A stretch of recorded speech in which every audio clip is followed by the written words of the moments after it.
Dalam nama Bapa dan Putra dan Roh Kudus. Amin. Allah Bapa di surga, kami mengucap syukur dan terima kasih ya Bapa, bahwa Putramu Yesus sungguh memperhatikan pribadi kami masing-masing, menjaga, memelihara, melindungi terhadap segala yang jahat, seperti yang kami doakan dalam doa Bapa kami.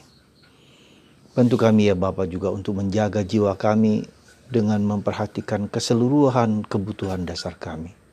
Kebutuhan fisik, kebutuhan psikis, kebutuhan rohani, yang memang perlu kami isi dengan asupan-asupan yang sesuai, sehingga kami menjadi pribadi yang seimbang dalam menjalankan kehidupan ini.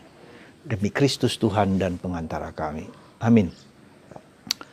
Para saudaraku yang terkasih dalam Kristus, dalam bacaan Injil hari ini kita melihat ada satu kombinasi dalam penghayatan kehidupan kita sehari-hari.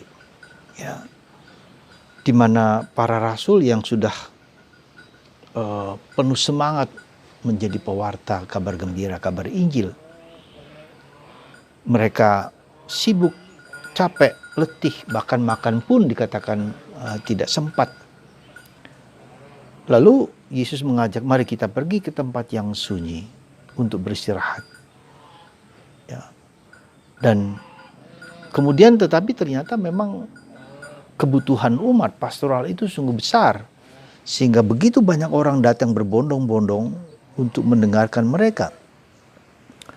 Dan Yesus mengatakan dengan penuh belas kasih, ia melihat orang yang kehausan itu adalah orang yang membutuhkan belas kasih Tuhan. Dan Yesus mengatakan supaya meminta kepada Bapa seorang atau para gembala-gembala umat yang merawat seluruh diri kita, baik fisik, psikis, jiwa, untuk diselamatkan. Saudaraku yang terkasih dalam Kristus, ada dua hal yang mungkin perlu kita sadari. Pertama adalah kita tahu manusia itu terdiri dari beberapa dimensi, beberapa aspek, beberapa lapisan.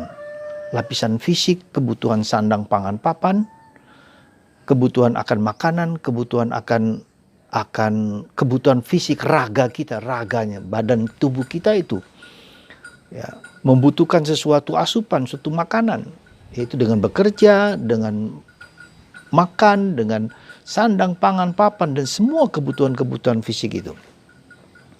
Yang kedua adalah kebutuhan psikis, kebutuhan emosional, dicintai, diterima, diakui, dihargai, ya.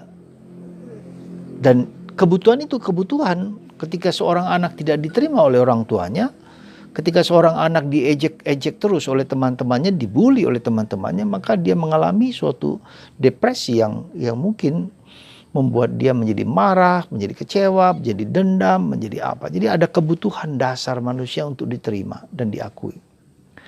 Dan yang ketiga adalah kebutuhan spiritual, kebutuhan juga jiwa, ya, akan sesuatu yang ilahi, akan sesuatu dimensi keilahian, dimensi sesuatu yang tinggi, yang besar. Ya, bahwa manusia tidak hanya di dunia ini, tidak hanya fisik dan psikis, tapi ada sesuatu dunia di mana kita tinggal paling banter mungkin 80 tahun atau 70 tahun, bahkan sekarang bisa lebih cepat. Siapapun bisa terkena dengan COVID, bisa dipanggil Tuhan. Nah, bahwa ada suatu dunia lain yang dijanjikan, yang dinyatakan oleh Tuhan Yesus, bahwa kita harus sampai kepada Bapa, harus kembali kepada Pencipta, harus kembali kepada Dia. Dan untuk sampai ke sana kita membutuhkan bukan hanya fisik, psikis, tapi adalah roh yang Tuhan berikan dalam diri kita lewat Roh Kudus. Yesus datang kepada kita untuk membawa kita, membimbing kita, menuntun kita untuk sampai kepada Sang Pencipta, ya, Sang Pembela kita.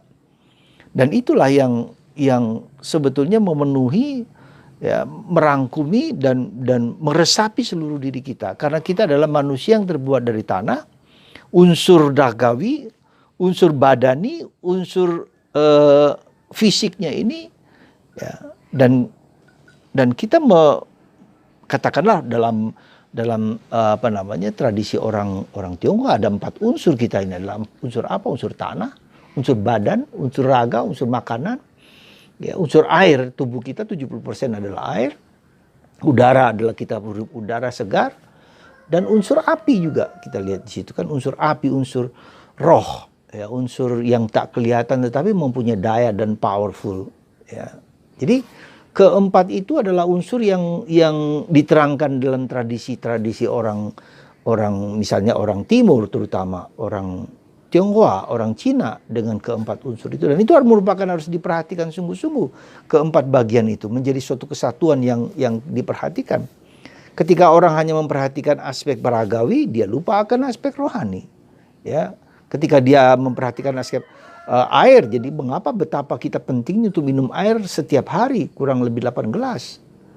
Kenapa kita butuh setiap hari udara, tarik nafas, ya, menarik nafas, ya, kita membuat supaya aliran darah dalam tubuh itu bergerak cepat, ya. Maka orang olahraga, maka orang tarik nafas, ada orang yoga, ada orang stretching, tubuhnya bergerak, lalu ada unsur dari mengalir seluruh dirinya, ya, dan unsur api, ya, unsur ilahi. Maka dalam perjanjian lama kita lihat Tuhan menampakkan diri dalam apa? Dalam api, ya.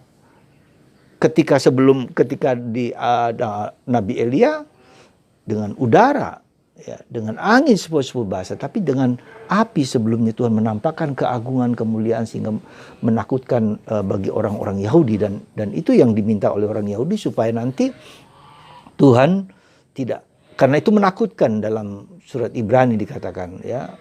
Lalu Musa mengatakan, mengizinkan itu nanti akan ada seorang yang tidak menakutkan, tidak dengan manifestasi Allah yang menakutkan, tapi manifestasi Allah yang penuh kasih, dan itu menunjuk pada Yesus.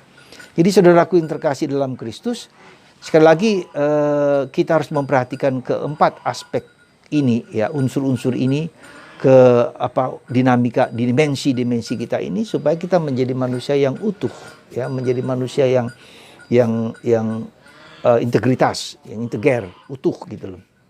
Nah, sekarang dengan pandemi ini kita bisa melihat, saudara terkasih, kita bisa merasakan bahwa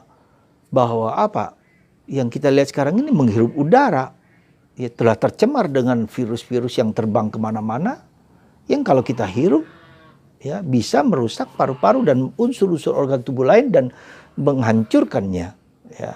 Nah, kenapa demikian? Ada banyak virus, ada banyak katakanlah kontaminasi alam semesta, katakanlah seperti itu. Dan itu kena seluruh dunia, dimanapun, kapanpun, kepada siapapun, yang di desa, di tempat manapun. Jadi kita lihat di sini dunia yang udara ini menjadi udara yang telah terpolusi dengan virus, dengan penyakit, dengan penyakit dan dengan virus yang tak kelihatan dengan mata, ya. Dan sekali lagi tak kelihatan dengan mata, tetapi itu menghantam, ya.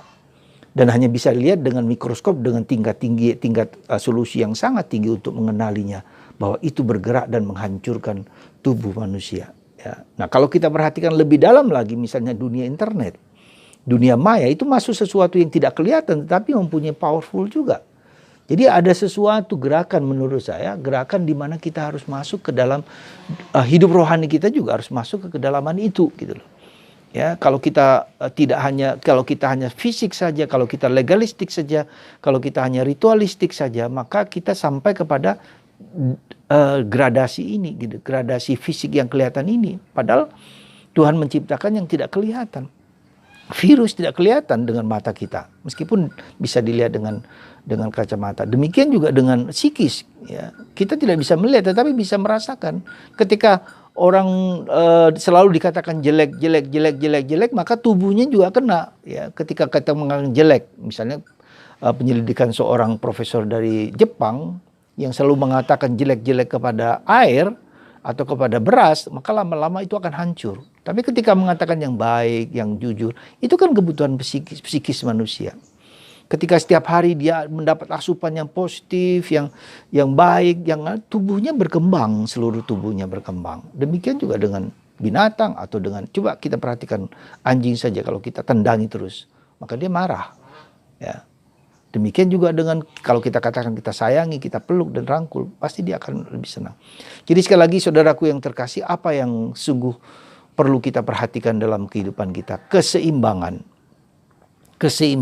seluruh diri kita. Di mana Yesus menunjukkan itu kepada para rasul, supaya dalam pelayanan itu penuh kasih kepada orang lain, hatiku tergerak oleh belas kasihan, ya. Dan kita menolong orang dalam semua perspektif ini, ya. Ketika ada kekurangan, ada problem hidup itu, kita lihat di sumber yang mana, ya. Apakah sumber spiritual? Apakah sumber fisik kita tidak pernah berolahraga? Ataukah sumber psikis dia kurang dihargai? Di manakah sumber-sumber kesakitan itu? Sehingga kita tahu bagaimana menyembuhkan sebagai seorang dokter. Dan kita sendiri juga tahu, ya, bagaimana ketika saya juga setiap hari mulai berjalan, berolahraga, mulai lari-lari kecil dan segala macam, tubuh menjadi segar, ya. Udara segar di mana saya berada. Sekali lagi saudaraku terkasih, mari kita mulai melihat kehidupan secara komprehensif, secara menyeluruh. Ya, ketika alam semesta dihancurkan oleh polusi, ya, laut dihancurkan oleh plastik-plastik, di mana-mana muncul sesuatu ekologi yang terhancurkan, maka dengan kata lain alam menjadi marah, menjadi tidak terima karena dia diperlakukan dengan tidak bagus. Saudara, mari di dalam semesta yang diciptakan Tuhan ini, ya, Tuhan ingin keharmonisan dengan alam semesta yang dia ciptakan, terutama dengan kita manusia sesama manusia, ya, memperhatikan keempat aspek itu. Semoga Tuhan menggerakkan kita untuk bertindak dengan bijaksana dan seimbang, supaya kita tidak hanya memperhatikan aspek doing, ya, melakukan sesuatu, aspek having, mendapatkan sesuatu, tapi juga being kita, karakter kita, identitas kita juga kita perhatikan. Kebutuhan kita akan diri kita sendiri, akan kualitas hidup kita. Semoga Tuhan memberkati kita semua, supaya kita mengisi asupan-asupan itu dengan tepat, dengan benar, ya. Bila tidak, akan terjadi ketidakseimbangan, ya. Semoga Tuhan memberikan inspirasi, memberikan kekuatan, memberikan kedamaian di dalam pelaksanaan kehidupan kita sehari-hari. Tuhan memberkati Anda dan menguatkan kita semua untuk selalu mendengarkan suara Tuhan lewat peristiwa-peristiwa yang kita hadapi sehari-hari. Tuhan memberkati Anda dan menyembuhkan Anda bila Anda mengalami sakit apapun juga, untuk bersandar kepada Tuhan dan juga mengerti di mana kesembuhan dapat dijalankan. Tuhan memberkati Anda dalam nama Bapa dan Putra dan Roh Kudus. Amin.